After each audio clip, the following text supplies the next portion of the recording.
All right, thanks for joining everybody. So, welcome to episode two of All Things Macro. So, we will be discussing some of the major events that happened last week. Looks like from a stock market standpoint, we are pretty much stable right now. Don't see any major shifts today.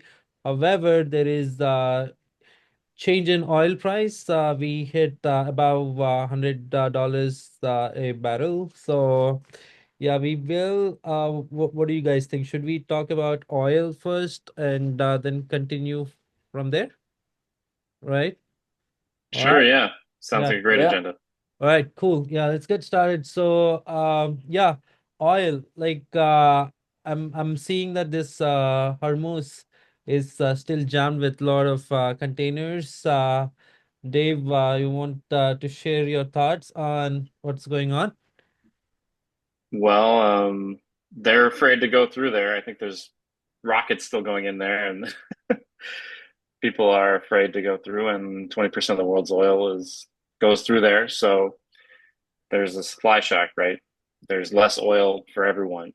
Um, I just kind of always say about oil, though, that other people will start to produce the longer it goes on. So you don't see permanent things like this. It might seem apocalyptic today, and it might feed into rising prices. It will feed into rising prices everywhere um, eventually. But those are those things, especially when it comes to oil, they tend to rebalance out pretty quickly. People find other energy in the world. So let's double click on the other people comment. So who is reducing, uh, which countries do you think will jack up their production? Uh, like I think countries will make I it. think the So U.S. yeah. can increase production dramatically when it thinks there's demand ready to consume it. And the higher the price, the more, expensive you can run an operation, right? And still have margin. Yeah, that's right. But US is not the rest of the world. So so what happens to Europe and maybe some Asian countries too that are too dependent on oil that comes from Middle East? Yeah, I mean, they might start buying more Russian oil for sure. yeah, I've seen there's some flow coming from like Australia, at least for some of the like raw materials. If I remember seeing correctly, it was Japan is trying to source some like some more raw materials from Australia. I don't remember if it was like lithium or something along those lines. So there was a little bit of like supply chain movement, but it's tough, I think, with such a short timeline. So we're getting Yeah. lithium from Australia. I'm trying to understand how that's going to solve immediate energy crisis that could happen. Here, let me see here. Yeah, expand Australian raw rare earth imports. Oh, okay. Yeah, So, iron ore, coal, LNG, some oh, other critical mineral, rare earths, and lithium. Yeah, but I'm interesting. sure it's not Nothing a entire. It's not the entire supply chain. and nothing can solve like an immediate, within 1 month kind of shock. That's why you see prices spike. Yeah. But my point is that the long term, especially energy, because it's so used, so commoditized, it's so replaceable. Like, you see like natural gas or wind or things like that. Like as you see oil prices go up, those other alternatives become, basically better, more attractive to everybody, and you start seeing more and more of that. But nobody's going to build a hydroelectric plant in 1 month. Obviously that's like years, but you do see in the long run people getting energy wherever they can. Yeah, so you see less dependence when there's more long-term instability. Yeah, I think U.S. also like temporarily lifted some Russian oil sanctions, something like that, past couple Oh, weeks. Yeah, that's yeah, interesting. yeah, I heard that. Yeah. Okay. Yeah, That's why I said Russia. Yeah, yeah, but I don't know the details of that. I just know I saw that headline. yeah. There's so much that's changing day to day. It's hard to keep up. Yeah. So, but I'm more interested in understanding how Asian countries will have alternatives to their dependency on Middle East. Because if you think about solar and wind, I mean, they're pretty decently Well, adapted here in US, but I can't say the same for, I mean, that's the way long term, right? yeah, I They mean, they with the might end up exception of, buying more. yeah, with the exception They of, might end up yeah, yeah, go just ahead. buying more oil from the U.S. and Russia. The U.S. makes quite a bit of oil. All right, okay. Are we net exporter of oil or importer? Do you know? We are a net exporter now, I believe. We are Ex the world's largest oil producer now, currently.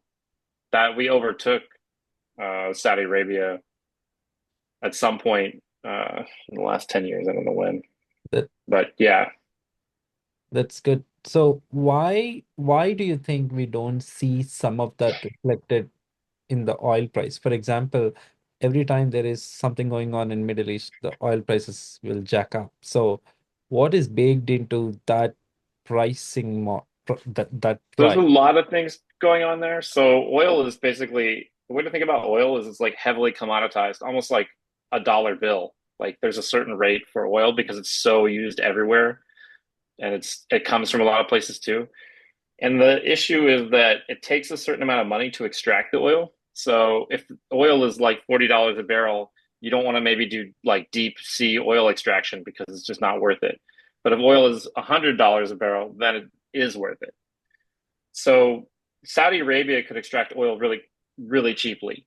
And Saudi Arabia and OPEC basically controlled oil prices quite a bit for a long time. And so you saw prices kind of inch up over time. And then as the US became a greater manufacturer of oil, it kind of destabilized Saudi Arabia and OPEC and the whole price fixing that they were doing. Mm. And so that kind of has brought it back into commodity land again, where if somebody else can do it cheaper, if the US will do it cheaper, they will. They don't have that same stranglehold they had, you know, 2 decades ago. Right. I mean, and also we just invaded Venezuela, right? So that's Yeah. another one where it's like we'll get oil from there and then we'll sell it to somewhere else probably. I mean, and Exxon and a lot of these oil companies have wells all over the world. They're not just in America. There's plenty of small oil producers, Yeah. but the large ones are they have wells everywhere that they can ship from. So Yeah, general question. I know a lot of this has a lot of unrest also has to do with oil, and as humanity, we need to reduce the dependency on oil. And what do you think should serve as an alternative, and what should countries that are not heavy on oil reserves should be doing? For example, Europe or maybe China a little bit or India.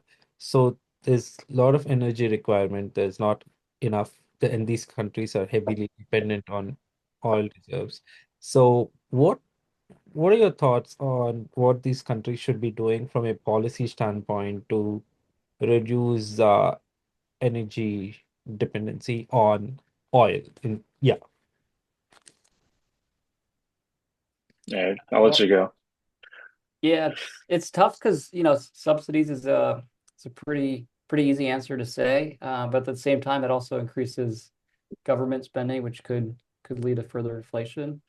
The other thing that about oil is it has so many like oil and natural gas. There's so many downstream industries that rely on that outside of just energy production.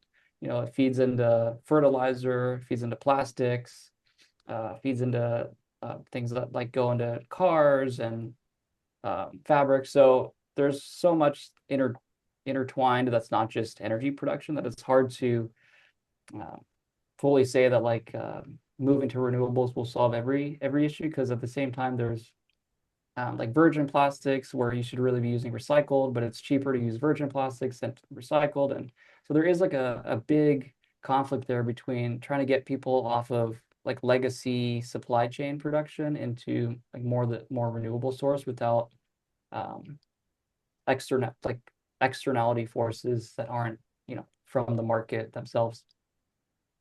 Let's talk. Somebody once told me that Go I was ahead. gonna say somebody once told me that India subsidized diesel, and that wasn't the greatest move. Yeah, that's because India is heavily dependent on agriculture as their primary sector, and most of these farm-related equipment runs on diesel. So India subsidizes just the diesel portion to help the farmers. Yeah, yeah. And I don't know how well it worked, but yeah. All right. So you did mention, Eric, about renewable energy sources. So you're talking about solar and wind, I assume, right? And Yep. uh so far it's if that has worked pretty well, has it worked well so far? So if you look at some of the European countries, I believe it's like Germany is actually interesting enough, like Germany's kind of moved away from like nuclear power plants as well, which China is trying to build out more of that part of the renewable, but they're moving into more like wind, solar. I Mhm. believe like Netherlands is heavy with the wind. I- Yeah. some of the other European countries are going off that. So there are like current use cases out there in the market where the government's saying like we need to move faster than the market is going already. Yeah. The problem is in the US, things are a little bit more fragmented, I believe, compared to Europe, and so it's a little bit tougher. There's a lot of like lobby interests, of course, and different corporate interests that often get in the way of kind of moving in the renewable direction, especially with like data centers coming up. There you see a little bit more of a push towards renewables, where you can bring your own power supply. Yeah. So like these small modular reactors is becoming a little bit more on trend, and things like that, where you don't have to be as reliant on the current grid, Hmm. but still a ways out from what I've been hearing. It's definitely a market thing. You have in the US pretty big subsidies for oil. And if oil gets more expensive, we will see a push for other energy sources. And right now, like Eric was saying, we're actually seeing a push from like tech, like Google, Amazon, for energy sources for nuclear Hmm. because they don't want to pay high oil prices for to run their server farms, etc. And they know that power is going to be a big cost for them in the long run. So the market will find replacements for energy. That's kind of why I warn people about being like, oh, let's all jump and buy oil stocks. It's what I mean, because it does happen pretty quickly. I mean, not super quickly, obviously not in 1 month, but people are very resourceful at finding new. When the price gets higher, you see more entrants willing to supply. All right. Let's move to another topic that I wanted to talk about. So there is this core price index, right? The CPI, they call it, that kind of excludes gas and food. That is also on raise, interestingly. I don't know if oil has some influence on it indirectly that's causing that hike or spike. Uh, any thoughts on on that core consumer price index, and any hypothesis on why it's rising?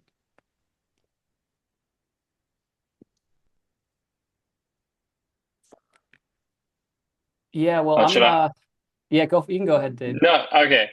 Yeah, the big reason people don't measure oil, there's two reasons. One is, like I said, because for a long time OPEC controlled oil, so it really wasn't supply demand related, or it was very decoupled. And the other reason is that the price of oil is essentially baked into all goods. Hmm. Anything that you've got to drive around and deliver by truck, or by plane or boat requires energy. So you see a rise in the price of all physical goods when the price of energy goes up. It's just already there. So if you measure it, you're kind of double measuring in a way. Yeah, and to add on top of that, so I pulled up the factors that go into the BLS You, numbers right here, and you two of the want biggest ones are you want to share your shelter. Let me stop sharing. Yeah, let me see if I can share here. So shelter and let's see. You go to move this out of the way. So this far right column here, it's unadjusted annual as of February. Very down here at the bottom, shelter, which is obviously housing costs, and then medical care services are usually the two of the biggest weights within CPI. Up here, which gets excluded from core is utility and gas services, which is a very very alarming up here, but kind of reiterates Dave's point. But yeah, things continue to rise all over the board. So it's not just one segment per se. It's kind of hitting from all ends, unfortunately. Why is medical care services price index going up? Do you have any hypothesis on that? Well, yeah, the underlying services are more expensive, and then again with the kind of the U.S. private healthcare system, the annual premiums have outpaced inflation over the past few decades. So this one's not surprising to see on the higher end, but it doesn't necessarily help the average consumer's paycheck when their healthcare premiums well above where it was 5 years ago. Same with shelter. The housing costs continue to rise. I was trying to pull up the mortgage rates too. I saw a note that came through either yesterday or today, which reminder, today is the day before the Fed meeting. So mortgage rates are actually at I believe it's like a 6.3. multi-month, it's like a multi-month high. So they went down for a little bit, but they quickly shot back up the past few weeks. So housing supplies continue to rise. Housing unaffordability continues to remain a big issue. Might not be talked about as much as oil right now, but consumers continue to face a lot of different headwinds. And then again, layoffs remain ever prevalent on the weekly news. So there's a lot that's just kind of contributing to higher cost of living, and it doesn't seem to be stopping. It's maybe cooling off a little bit, but it still remains above 2% pretty regularly month to month on an annualized basis, of course. All right. I feel like you see a lot of strong divergence in terms of, what prices go up and which ones kind of stay the same. Prices don't really go down. And basically things where you can mass produce, they kind of have been holding steady a lot. We've found cheaper ways to deliver goods, but things like medical care services, that requires a physical person to be there. I feel like those are the ones that have really outpaced inflation quite a bit. Anything that's service related, the cost has gone up, as other costs have gone up, and you can't squeeze through technology. You can't squeeze a better margin. The medical is, like Eric was saying, kind of a double hit because people pay quite a lot in premiums. And I think it's just kind of felt like it's not, it's a part of life. And so just like the payroll taxes, people just kind of forget that they're paying this premium all the time. And, they're actually paying quite a lot of money for healthcare services constantly. Yeah. Another interesting note that I was told is that, kind of Affordable Care Act, had this great idea of insurance should refund customers if they're taking too much money in on premiums. But the problem with that was insurers had a real incentive to keep medical prices down before. And now, because they have a fixed margin, they have no incentive to keep prices down. In fact, their incentive is medical prices to go up. Because if medical prices go up, they can make more money because they have a fixed margin now. So fixed And mark. that's Who dictated that? Is that the regulation that the government passed? Yeah, that was the Affordable Care Act. And Oh, this idea was that the insurance companies were the big evil ones that were rejecting people and denying claims. And so that if they were making too much money, they should pay it back. So they have a fixed margin in terms of what they can make for their products, So that basically. that's a, Yeah. that's a part of CARE Act passed by Obama. Affordable Care Act, yeah. Obamacare is the other colloquial name for it. But Oh, okay. No, I thought CARE Act is different from Obamacare. Affordable Care Act is the Is same as Obamacare. Yeah, Yeah. but this CARE Act is different, right? Or no? That is different probably. Yeah, I'm not sure. Yeah, There's a lot of things named Care. I think that is more recent. That came in during Biden era. So okay, cool. So now with all of this, in the framework, like how do you think this is going to affect our interest rates? And I don't know if Fed wants to cut interest rates anytime soon, but do you think there will be at least one rate cut during this year, or I'm just interested to hear your thoughts on this, Eric.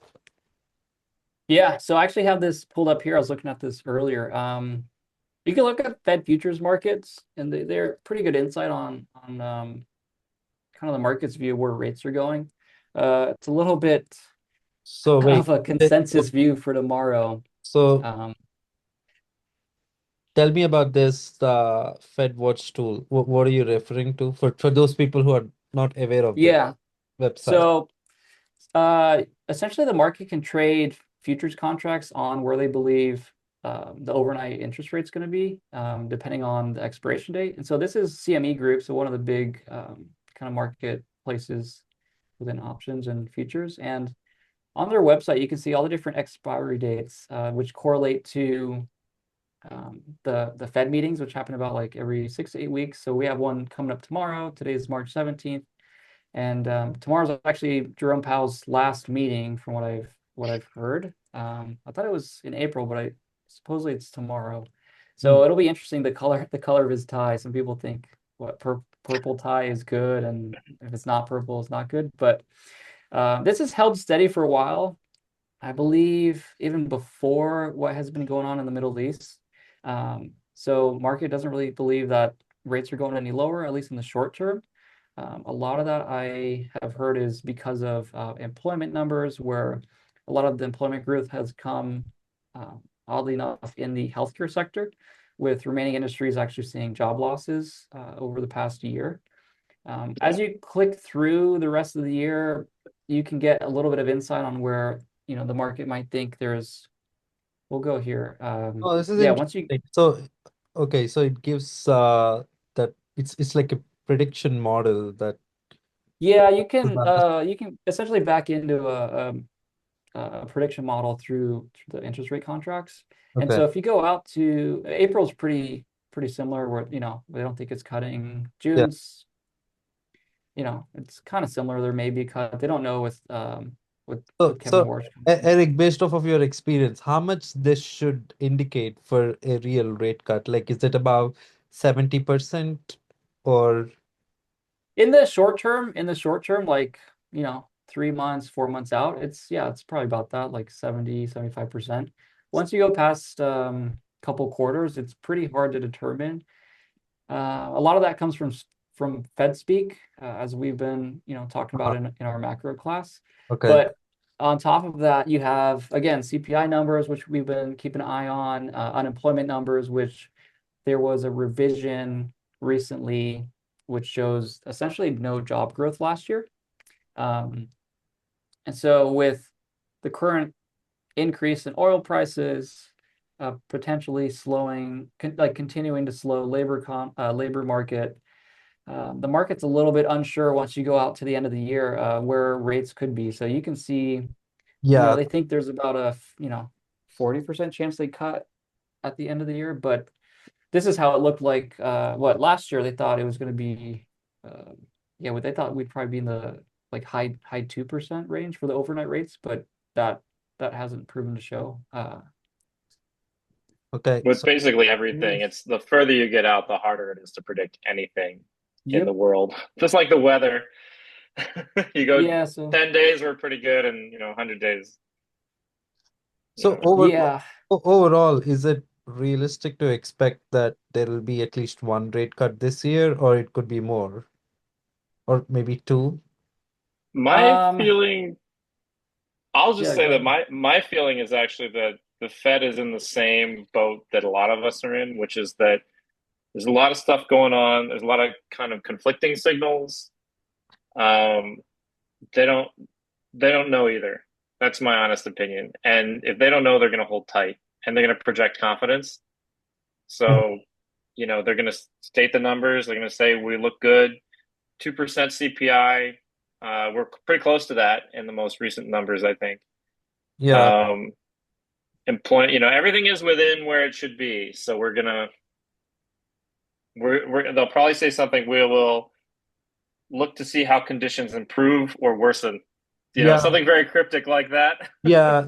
It's and interesting you bring react accordingly. It's interesting you bring that up. I read some opinion somewhere that the Fed should not intervene right now, wait until the market finds its equilibrium, and not influence all that's going on right now. So sometimes things correct themselves, and not doing anything is the best way to go forward. So thought that's pretty interesting. Yeah, I think some of that will be tested as to what Fed will be doing, and we'll see how all of that will play out. So yeah. And market sentiment right now is like max fear. Everybody is kind of white knuckling a little bit, holding what they have, and you know, if something catastrophic were to happen, you would probably see a pretty big sell off. But Hmm. in the opposite side of it, what happens is something great happens, and then everybody forgets that they were afraid overnight and they start buying. That's what happens when people are unsure. They just don't know where Yeah, it's going to go. yeah, So, that's right.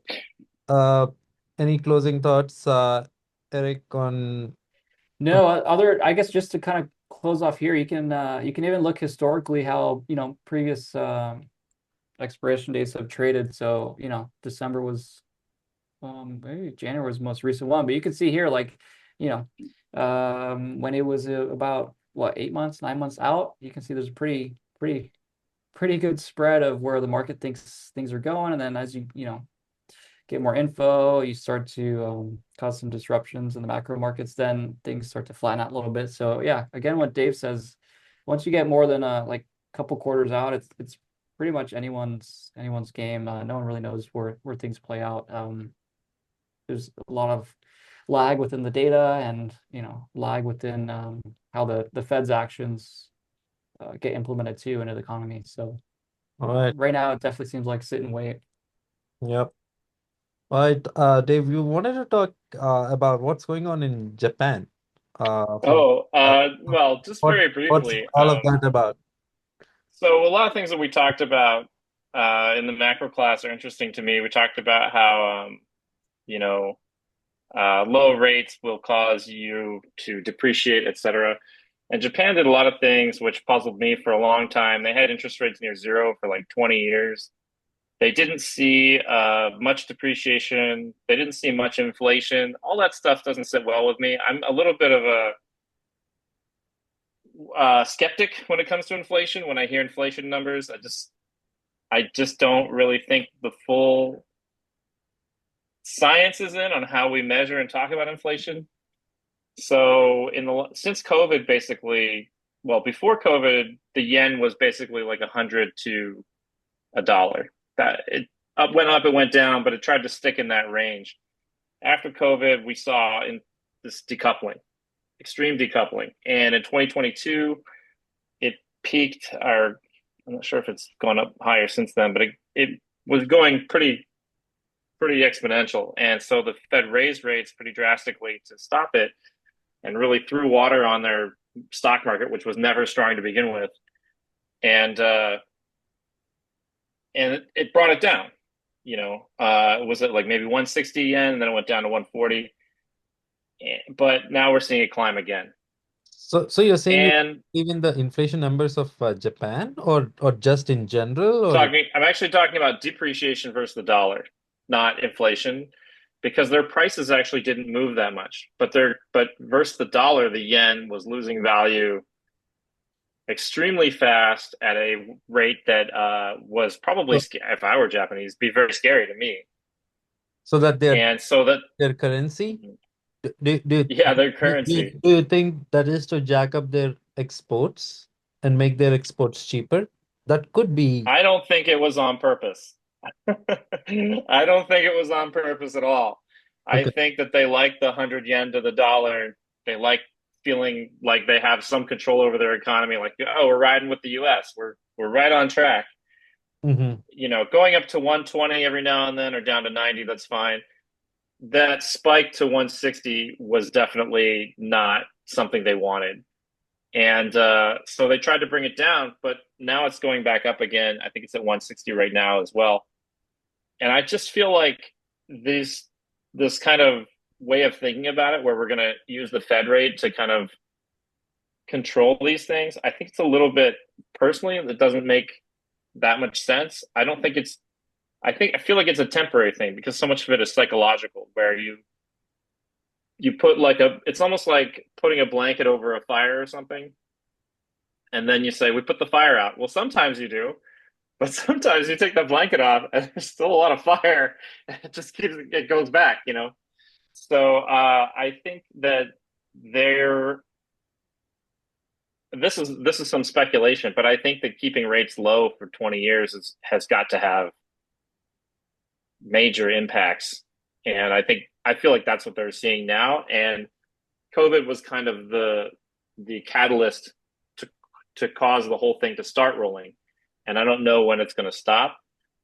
So if you want a vacation in Japan, it's a great time. A good That's time. all I'm saying. Yeah.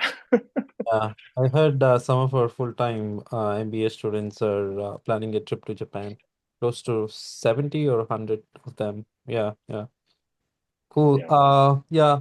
Eric, do you want to close off by talking a little bit about what's going on with NVIDIA's GTC?